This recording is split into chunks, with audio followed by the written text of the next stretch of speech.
Okay, so I guess we are on go. Sounds good. So, hi, my name is Tanya Thomas. I'm a graduate student at WCU in the 614 class of entrepreneurship with Dr. Robert Lahm.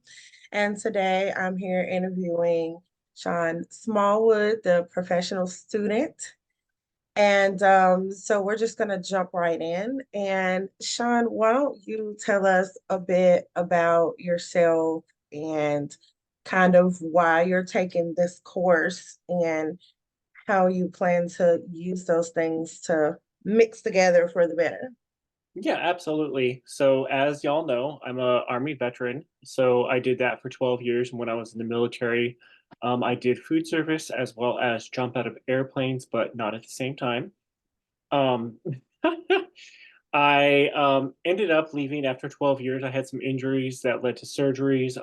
I was like, no, able, I can't run anymore and things like that. So basically, I couldn't perform my duties anymore as a soldier. So I transitioned out and then I went to culinary school to learn like the science behind food. Like I had been working. They don't tell you why you do things in the military, they just tell you to do things. So I wanted to learn the why behind everything. I did that and finished. I graduated in 2016. That was in Dallas, Texas. And then I moved to the Asheville area to start working at Biltmore, where during that time I also got a culinary arts certification. And then, the pandemic happened. I got let go from my job because of the pandemic. And I had already started going back to college before that, like literally a month before the pandemic had started, just because of that surgery that I had had. I can still do things, I just can't do things the same way anymore. So, standing up for 8 to 12 hours a day took its toll, especially on my ankle. And I was basically miserable. It was like go to work, come home, rest for 3 or 4 hours, and rinse and repeat. It was basically there wasn't time to do anything else. So I went back to my local community college here in Asheville, AV Tech, and got a transfer degree. And then transferred to Western and got a bachelor's in management and innovative leadership and entrepreneurship. And the reason why I chose the business pathways is because of my injuries. I went through a program through the VA. It's called vocational rehabilitation. If you have an injury and it prevents you from doing the job that you went to school for, the VA will do a series of tests to determine what would be a good new career pathway for you. And based upon those tests, business was the one that my career counselor chose for me because she wanted something that was versatile. Um, Originally, it was just entrepreneurship, but more is more in my life. And I realized I could achieve a double major because the classes that I took for entrepreneurship counted as the electives for the management. So I was like, why not? Let's just do that. It was 6 extra classes, knocked it out, and during that process, I realized I was smart.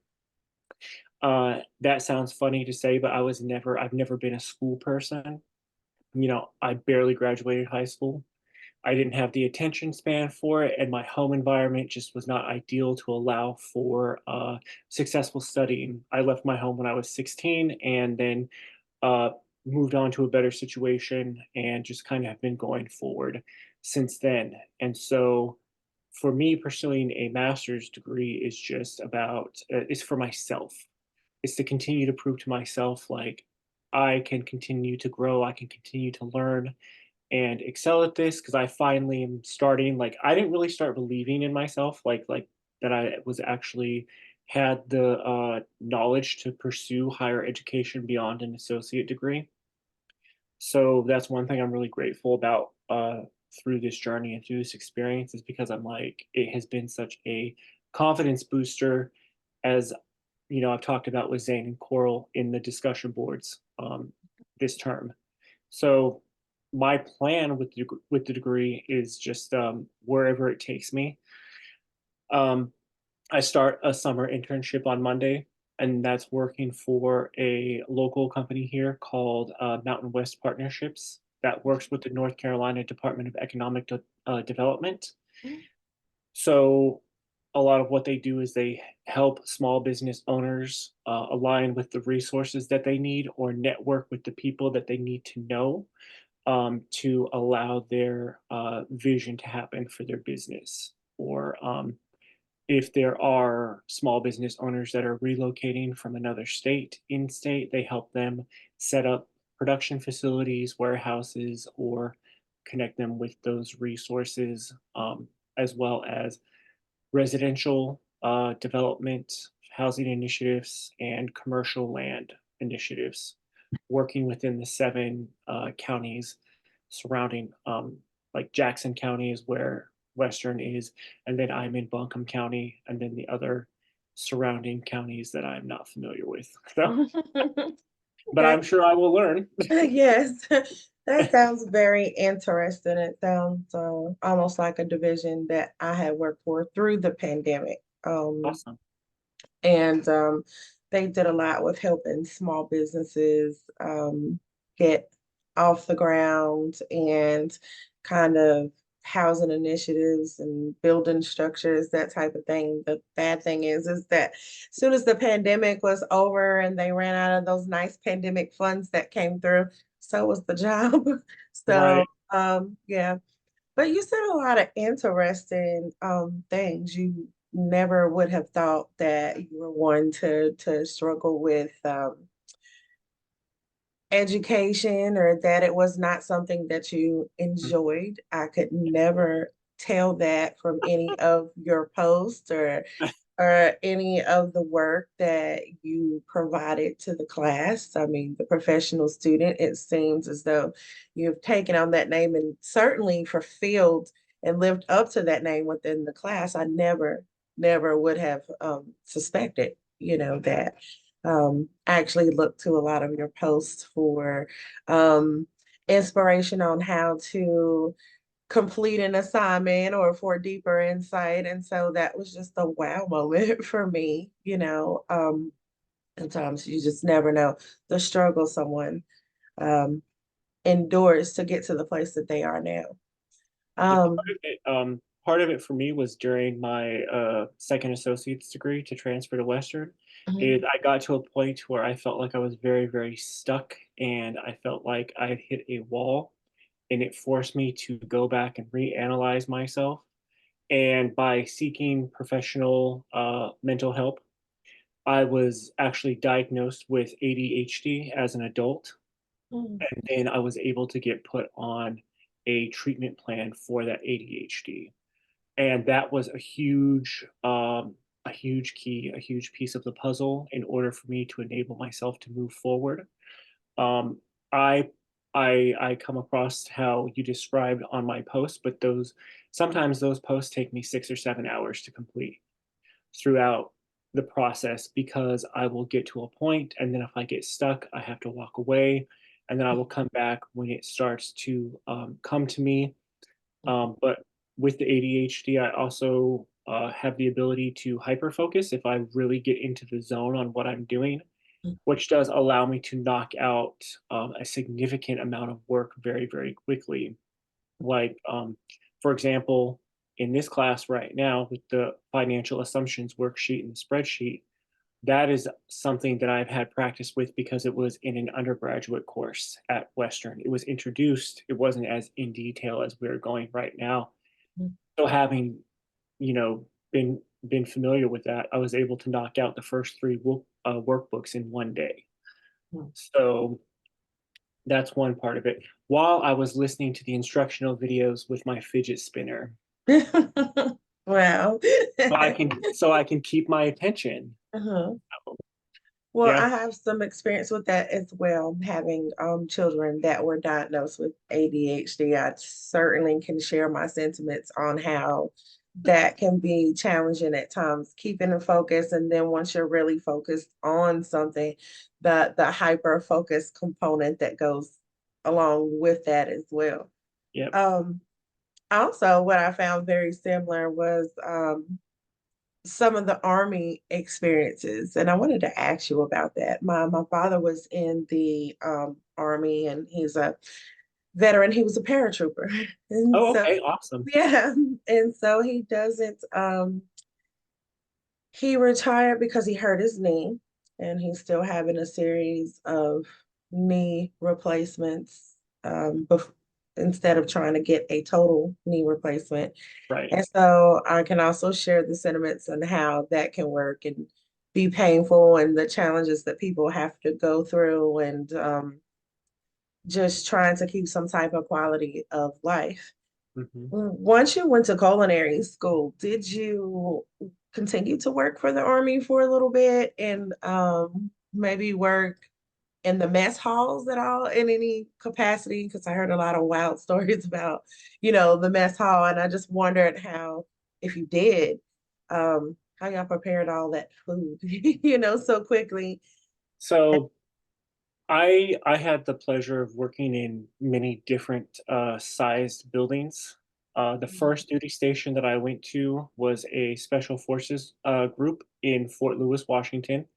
And special forces, it's a very small, like select amount of people. I think we maybe had 200 to 300 people per meal. So the facility was very small. We were able to focus on higher quality food with the amount of cooks that we had, which was really nice. It was like I consider it a luxury army experience.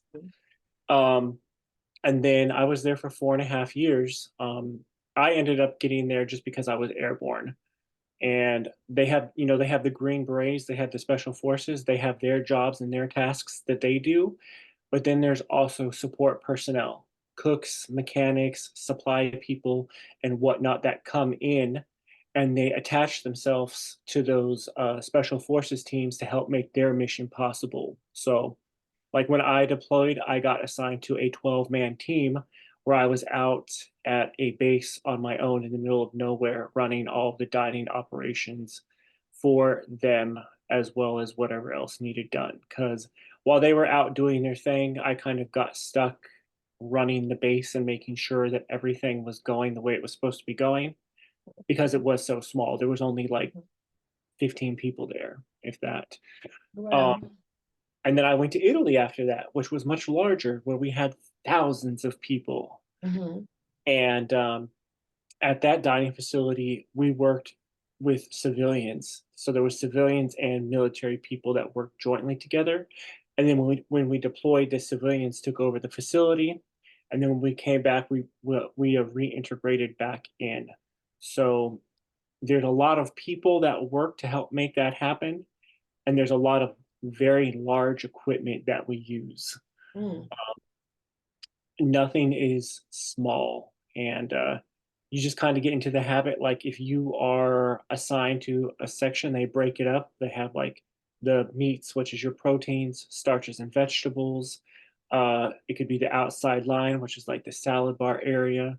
It could be the grill where they prepare like the morning eggs and omelets, and then at lunchtime they do short order items like burgers, Philly cheesesteaks, and other short order type food. So you get assigned with people, and there's usually three different shifts: a morning shift, and an evening shift, and then a nighttime prep shift. And that nighttime prep shift comes in and really sets up the shift for the next day, so they can just take everything that they need and go from refrigerator to either setup or refrigerator to cooking it off. So lots of different pieces, but I like it. I like it's fast paced, and you have to really Hmm. just Keeps you engaged. So exactly.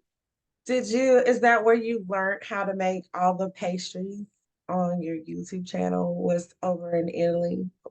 That was actually when I went to culinary school. Okay. So for the baking portion, I did baking. I was a nighttime manager for like the last 3 or 4 years of my military career. Which basically we did all of the baking and then like the next day's prep for the meals.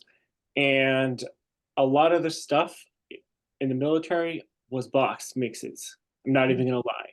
It was like, like 5 pound containers, like the Sam's Club sized of box cake mix or box whatever. We would use that because we would have to bake off, 500 servings of dessert for breakfast, lunch, and dinner, if not more, because you have the food that you're cooking in facility, but then Mhm. you have soldiers that are out doing training exercises. Mm. So if there's soldiers out, like say they're going to a rifle range for the day, they can request meals that they come pick up in containers to take out with them. So then we have to prepare everything that goes along with that and get it out the door for them.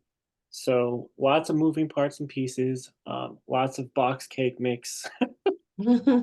We made things from scratch. We did biscuits, we would do dinner rolls, cookies, simple things like that. And then when I went to pastry school was when I really learned scratch baking. And then when I went to the Biltmore, I worked at a large capacity bake facility that was like 95% from scratch.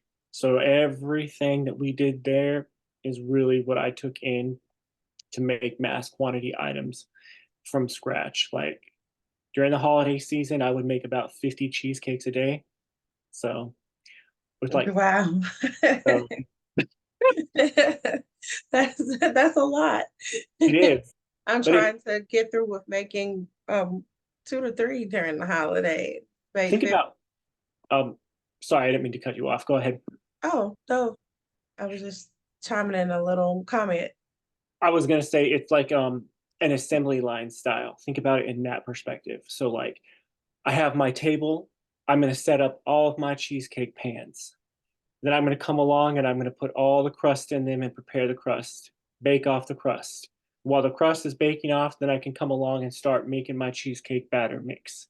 Once my cheesecake batter is done and those pans are out of the oven, and it's an 80 quart mixing bowl on wheels, so it moves around like you have to pull it around because it's so heavy. And then I just come along and I go down the line with the table and measure out my quantities. Boom, boom, boom, boom, boom, boom, boom, boom, boom, boom, boom. Get them all in at the oven at the same time and just set it and go. So everything is done assembly line style, one step at a time. And Mm, okay. that's what makes kitchen work fast. Is if I'm cutting a container of strawberries, I'm not gonna cut the stem out and then slice it up and then cut the stem out and I'm going to cut all the stems out Mm. and then I'm going to slice them all up because every time you have to go backwards to a step, it's wasting time when it can just be done at all at once.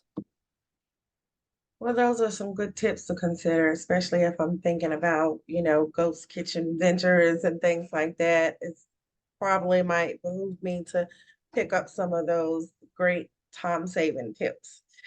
Um, I always had a question that about MRE meals. Uh-huh. Do do they actually make them at the army bases, or they have another facility way off somewhere that they make them? I mean, I remember MRE meals, my dad would bring them home, and especially like the tutti frutti ones. You're supposed to put them in water, and I guess I would just bite them because I like the dehydrated ones. My brother always told me my stomach was going to explode from eating it that way, but I was like, where do they make, those meals at? So those are contracted out through a facility. They're not actually made by Army personnel. They have a contractor with a company that makes them that are made to the specifications that the Department of Defense wants. Um, MREs uh, are meant to sustain somebody throughout the day. Like one MRE has over 1,000 calories. Um, so your two packages are meant for the full day, two MREs. Depending on where you're at and how many calories you're burning. Like if you're in a hotter environment or if you're doing a lot of manual labor, you're going to have to consume more calories.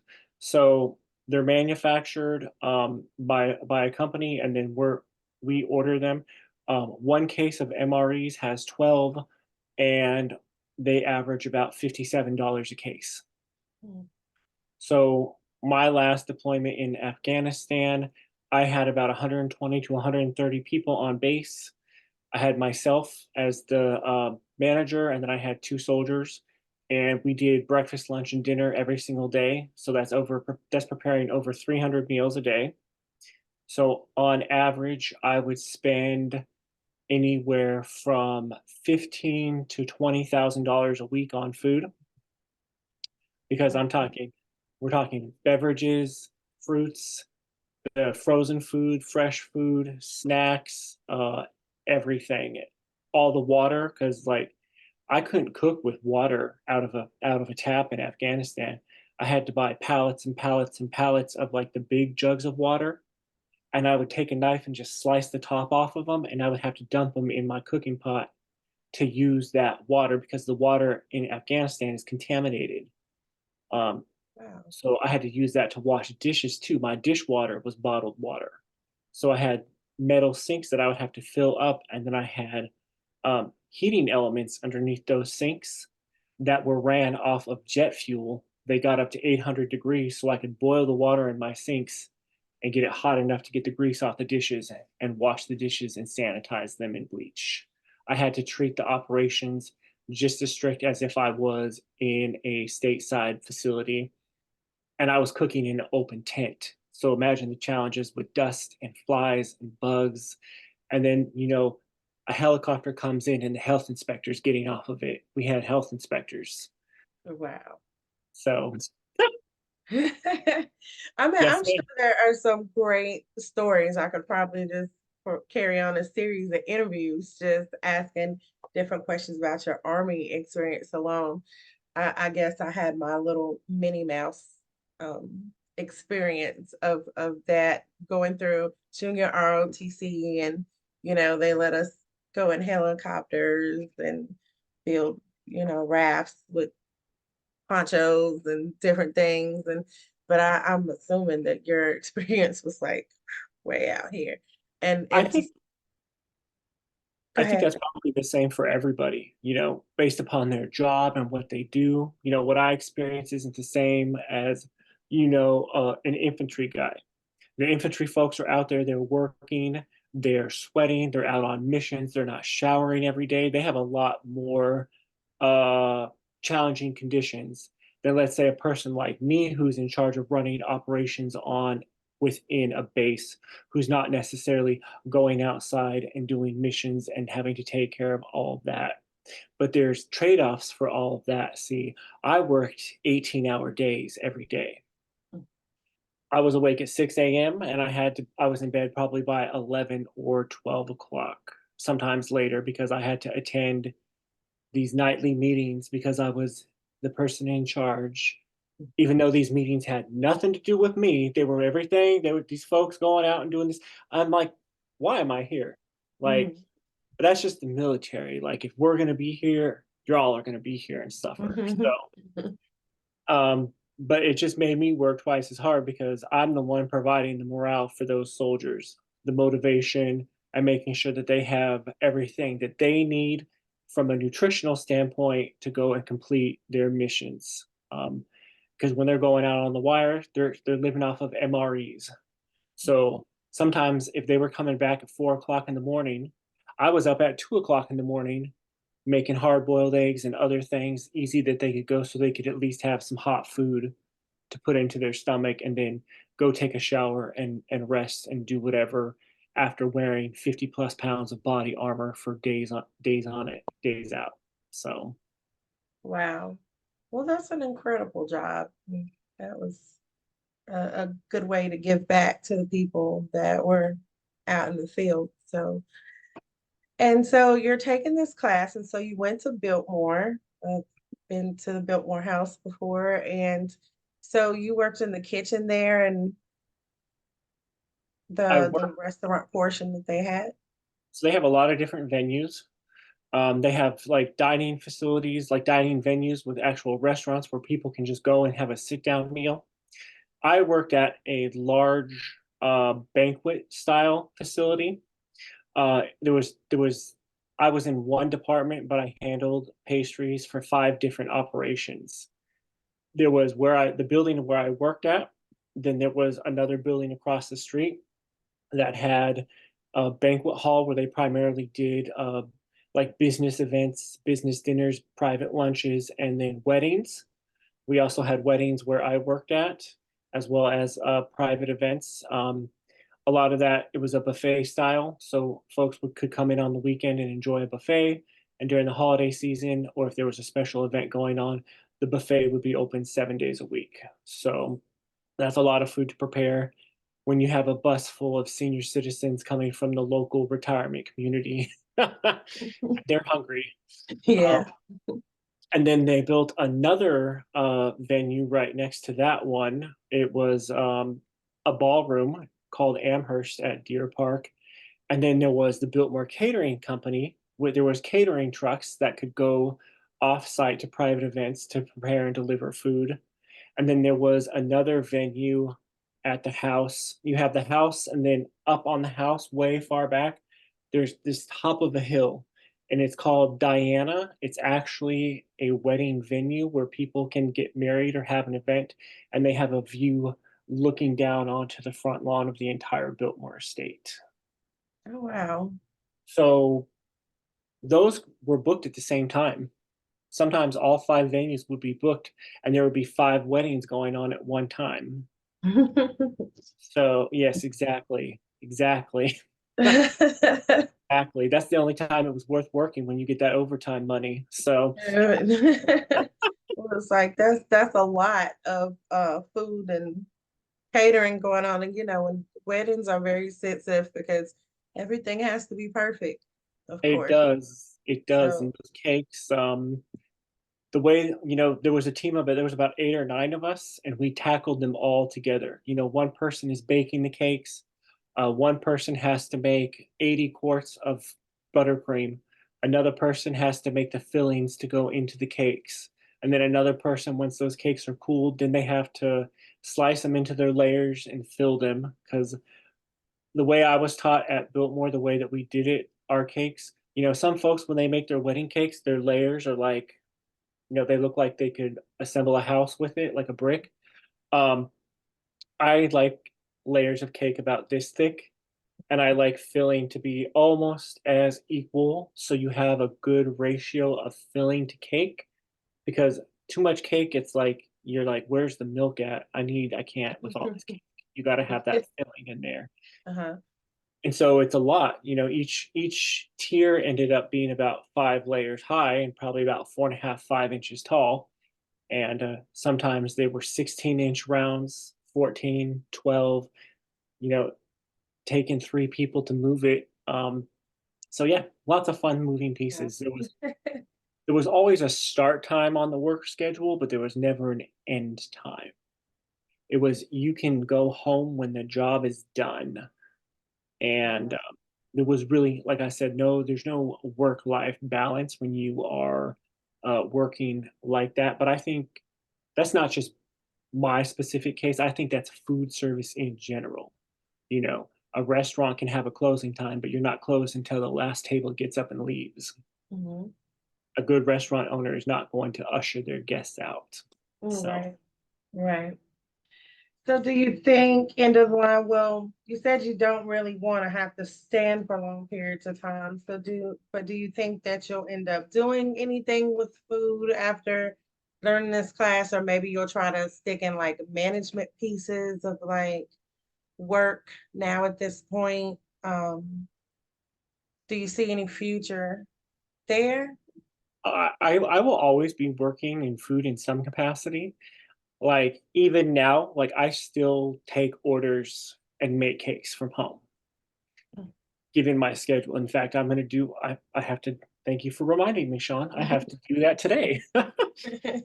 I have some stuff, some cupcakes for Saturday. So, but I like having the flexibility of being able to say no depending on my schedule. I think that's a perk of being an entrepreneur.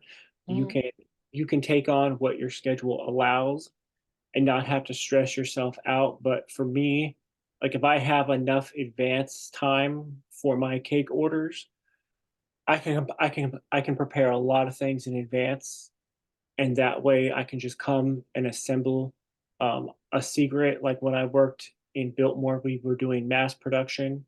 Our cakes for the buffet service, sometimes 30 or 40 cakes a week had to be made, stacked layered cakes that were cut for the guests to eat on buffets. And we would bake all of our cakes off. And If you wrap a cake thoroughly enough, you can successfully freeze a cake for a short period of time without compromising the integrity of the flavor or the structure of the cake. So it is possible to make things in advance and then have them frozen and on hand. So you can just pull things out, let them defrost, and then you can proceed forward to make whatever cakes you have on hand. A lot of at home bakers will do that. They might have production days where they just bake off, 10 chocolate cakes, 10 vanilla cakes, and 10 hazelnut cakes or whatever, which is where the importance of having a set menu comes in. So you can just prepare those items and you get your orders in and you can say, bam, I'm prepared. I have all of this on hand. I can take it off, fill it, stack it, and have cakes out the door. Okay. Yeah. Well, I have about a few minutes here left on my recording. So I always like to ask this question at the end of the interview. What advice do you have for the rest of the class and aspiring entrepreneurs um, about being resilient and continuing to pursue their dreams? Um, I've kind of gone over this a little bit. I think it starts with that idea. You have your seed idea. We all start with our ideas, and then is where you have to share that idea. I know a lot of folks keep things bundled up. I'm not saying don't exercise caution with who you share that idea with, because obviously you don't want someone to be able to replicate that same idea. Um, but you can share that idea and start to get feedback based on it and realize whether or not this is something that is tangible. And by tangible, I mean, is there a demand or a need for this product? Is this product or service making people's lives easier? Is it coming up with a solution where there is a gap in the current market for this product or service? And again, is there a demand for it? And as we've learned, one thing that I'm grateful about through the colleges is having access to that online library and the resources to really do the real detailed research from uh, a business standpoint to get the real data. Because if you're on the outside, if you're not a student, like the reports from Statista or the reports from other agencies costs anywhere from 500 to thousands of dollars. So businesses are paying for that data so they can, make their marketing strategy or do I need to pivot? Do I need to do this? Do I need to do that? So start with that idea, evolve it. Don't give up on it. It might turn out to be something different than what you initially thought of, but that's not necessarily a bad thing. You can never take it personal. A lot of us are like, our ideas are our children, but you have to treat it from a business standpoint and not an emotional standpoint, even though you do get very emotionally attached to those ideas because of how much time and effort and investment you put into them. So, Mm. Well, I guess that will conclude our interview and my list of organic questions that we came up with. So, and perfect. I really enjoyed this interview, and thank you for taking the time out to be here to do this today. Oh, absolutely. I'm glad to help. Thank you for thinking of me, and I hope that you have a fabulous rest of your week. I know the book that I chose for the review is 500 pages. I Well, did not realize it at the time, so I know what I'm going to be doing. me as well. I chose a huge book too, and I'm like, okay, you Yes, did this to yourself. Okay. mess it all. Okay. Mhm. All right. Well, thank you very much. Thanks, Tanya. Bye. Bye.